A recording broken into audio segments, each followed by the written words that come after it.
আসসালামু আলাইকুম।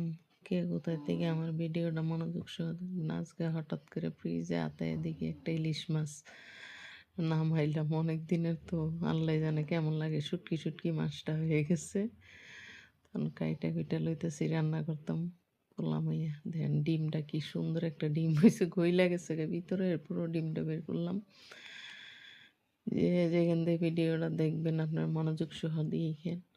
তারপরে মাছটা কাইট্টা কুইট্টা পিস করে আমার লেজে মাথা রাখলাম, কইরা আন্দি রান্না করে। আর ওইগুলা তো সর্ষে ইলিশ করবো, আমার পোলা কইতাছে সর্ষে ইলিশ খাইবো।